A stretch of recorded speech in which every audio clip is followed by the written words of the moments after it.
सो hello दोस्तों, welcome back to my new video. सबसे पहले डिस्क्लेमर देना चाहूँगा कि इस वीडियो को प्योरली एजुकेशनल पर्पस के लिए ही रिकॉर्ड कर रहा हूँ। मैं कोई भी बाई या सेल का रिकमेंडेशन इस वीडियो के माध्यम से मैं आप लोगों को नहीं दे रहा हूँ। तो चलिए डायरेक्टली 3 स्टॉक्स का इंपॉर्टेंट वीकली एनालिसिस में शेयर करता हूं। एंड आपको तो याद होगा दोस्तों कि मैंने कमेंट सेक्शन में टोटली भर देने के लिए आप लोगों को कहा है। कमेंट करते जाइए सारे स्टॉक्स के नाम जिनको कल के वीडियो में आप चाहते हो कि मैं इंक्लूड करके टेक्निकल एनालिसिस करूं। एंड कल मैं सिर्फ कमेंट सेक्शन के ही स्टॉक्स का टेक्निकल एनालिसिस करने वाला हूं, ठीक है। तो कमेंट करते जाइए। आज का ये लास्ट वीडियो है, अब मैं कल वीडियो अपलोड करूंगा। तो बढ़ते हैं हम लोग स्टॉक्स की ओर। आज इस वीडियो में टोटल 3 स्टॉक्स के बारे में हम लोग बात करेंगे। पहला स्टॉक हमारे लिस्ट में आपके सामने है नेटवेब टेक्नोलॉजीज लिमिटेड। अच्छा खासा बाइंग हुआ है, जहां पे ज़्यादातर स्टॉक्स लाल में क्लोज हुए हैं, इस स्टॉक में डिसेंट बाइंग हुआ है। ये चीज़ तो हम लोग को एडमिट करना होगा। 4671 के लेवल पे करेंटली ट्रेड कर रहा है 14.7% की तेज़ी के साथ। एंड यहाँ पे एज सच फंडामेंटल में कोई मेजर चेंज आपको नहीं मिलेगा देखने को। रीसेंट क्वार्टरली रिजल्ट्स पे अगर ध्यान दिया जाए तो प्रॉफिट 66% से ग्रो कर गया। चलिए अब आप लोग जिस चीज़ के लिए इस वीडियो में आए हो डायरेक्टली उस पार्ट पे बढ़ते हैं हम लोग। आप लोग टेक्निकल एनालिसिस के लिए आए हो, तो मैं यहाँ पे ओपन करता हूँ नेटवेब टेक्नोलॉजीज़ के चार्ट को। अब यहाँ पे आप ध्यान से देखिए तो तगड़ा बाइंग हुआ है। देखिए एक ज़बरदस्त स्ट्रेंथ के साथ स्टॉक ने क्लोजिंग दे दिया है 4670 के आसपास। एंड यहाँ पे आप ध्यान से देखोगे तो ये है हमारा रेजिस्टेंस लेवल। एंड ये जो है समहाउ एक राउंडिंग बॉटम चार्ट पैटर्न का क्रिएशन हो गया है। बट यहाँ पे थोड़ा सा मैं अलर्ट इसलिए रह रहा हूँ ना, क्योंकि बाजार अच्छा खासा क्लोज नहीं कर रहा है। निफ्टी वीक दिख रहा है, बैंक निफ्टी वीक दिख रहा है। तो इस कंडीशन में ना थोड़ा सा चांसेस रह जाता है कि ब्रेकआउट दे रहे स्टॉक्स में भी ब्रेकडाउन वाला सिनेरियो हो जाता है। हालांकि कुछ स्टॉक्स रहते हैं जो मार्केट के ट्रेंड के अगेंस्ट भी मूव करते हैं, शायद वैसा नेटवेब टेक्नोलॉजीज मूव करे। बट बहुत सारे केसेस में मैंने देखा है कि स्टॉक बुलिश है, सारा कुछ बढ़िया चल रहा है, बट ओवरऑल मार्केट में सेलिंग प्रेशर हावी हुआ, जिसके चलते वो जो बुलिश पैटर्न बना रहा है स्टॉक, उसमें भी करेक्शन आने लग गया। तो इस तरीके के भी कुछ केसेस मैंने देखे हैं। अगर आपने भी देखे हैं तो वीडियो के कमेंट सेक्शन में कमेंट करके मुझे ज़रूर बताइएगा, ठीक है। क्योंकि मुझे पता है कि अगर आप चार्ट देख रहे हो तो आपने ये चीज़ ज़रूर नोटिस किया होगा। अब आप यहाँ पे अगर ध्यान से देखोगे तो निफ्टी में एक वीक क्लोजिंग हो गया है फ्राइडे के दिन। अब इसी के साथ मैं थोड़ा सा अलर्ट हो गया, बट इस पर्टिकुलर चार्ट पैटर्न के हिसाब से, या फिर आप सिर्फ नेटवेब टेक्नोलॉजीज़ की अगर आप बात करोगे तो नो डाउट ये एक स्ट्रॉन्ग बुलिश पैटर्न बना चुका है, ठीक है। एंड अच्छा खासा ब्रेकआउट भी हो चुका है क्वाइट गुड वॉल्यूम्स के साथ। तो इस चार्ट पैटर्न के हिसाब से अगर आप देखोगे तो एक अच्छा खासा rounding bottom chart pattern activate हुआ है। एंड इसके हिसाब से ऊपर का टारगेट लेवल भी आप लोगों को मैं बता देता हूँ, ठीक है। सिंपली आपको इसके डेप्थ को मेजर करना है। मैंने यहाँ पे इसके डेप्थ को मेजर कर लिया। डेप्थ निकल के आता है 1500 पॉइंट्स, 1500 पॉइंट में ऊपर की ओर फोरकास्ट करता हूँ तो मिनिमम 6000 रुपीज़ मिनिमम। आपको पता है ना, इसके पीछे का भी कॉन्सेप्ट मैंने आपको बता रखा है कि क्यों मिनिमम टारगेट लेवल निकाला जाता है, मैक्सिमम क्यों नहीं कोई निकाल सकता है। तो मिनिमम टारगेट लेवल 6000 प्लस का है। अब देखते हैं आने वाले दिनों में ये 6000 के लेवल को अचीव कर पाता है या फिर नहीं, ठीक है। अभी के टाइम पे नो डाउट इसको मैं बुलिश कंसीडर करना चाहूँगा।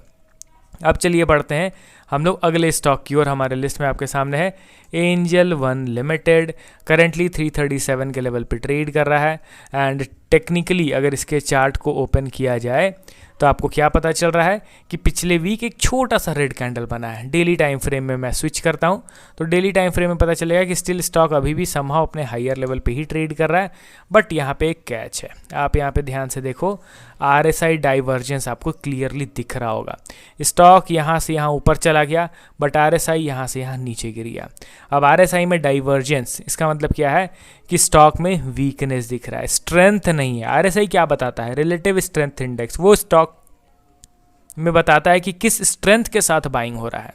एंड जनरली हम लोगों ने नोटिस करा है कि अक्सर करेक्शन के पहले ही RSI संकेत दे देता है। ये चीज़ तो हम लोगों ने भी नोटिस करा है कि इंडिकेटर्स मोस्टली क्या होते हैं ना कि पहले ही संकेत दे देते हैं। बस फ़र्क क्या है ना, फ्लॉ क्या है इंडिकेटर्स का। एंड क्यों मैं इंडिकेटर्स पे उतना ज़्यादा रिलाई नहीं करता हूँ, क्योंकि इंडिकेटर्स फॉल्स इंडिकेशन बहुत ज़्यादा देते हैं। अगर आप 10 बार डाइवर्जेंस देख रहे हो ना तो 10 में 2 से 3 बार वो वर्क करेगा, 7 से 8 बार वो वर्क नहीं करेगा। इसीलिए अगर आपको इसका एक्यूरेसी बढ़ाना है, प्रोबेबिलिटी, विनिंग प्रोबेबिलिटी अगर आपको बढ़ाना है तो सिंपली आपको कुछ करना नहीं है, आपको इंडिकेटर्स को प्राइस एक्शन के साथ कंबाइन करके एनालिसिस करना है, तो आपका एनालिसिस सही होगा, एक्यूरेसी बढ़िया हो जाएगा, विनिंग प्रोबेबिलिटी इंक्रीज हो जाएगा। अब एंजल वन में यहाँ डाइवर्जेंस दिख रहा है, मैं क्या इसी बेसिस पे कह दूं कि स्टॉक बेरिश है, यहाँ से ये नीचे गिरेगा? बिल्कुल भी नहीं। बहुत सारे केसेस में मैंने देखा है कि डाइवर्जेंस तो स्ट्रांग दिख रहा है बट स्टिल स्टॉक लगातार ऊपर की ओर मूव कर रहा है, तो यहाँ पे वो चीज़ तो हम लोग कर नहीं सकते हैं। तो अभी आपको क्या करना है, सबसे पहला चीज़, आपको डाइवर्जेंस दिखा, आप थोड़ा सा अलर्ट हो गए, थोड़ा सा कॉशियस हो गए। अब आते हैं इनके प्राइस एक्शन के पार्ट पे, तो प्राइस एक्शन भी बताता है कि आपको अलर्ट ही रहना है, क्योंकि ये स्टॉक अभी करंटली रेजिस्टेंस पे ट्रेड कर रहा है। अगर एक वीक यहाँ पे और एग्रेसिव सेलिंग हो गया तो वो टोटली बता देगा कि नहीं भाई स्टॉक नीचे गिरने वाला है।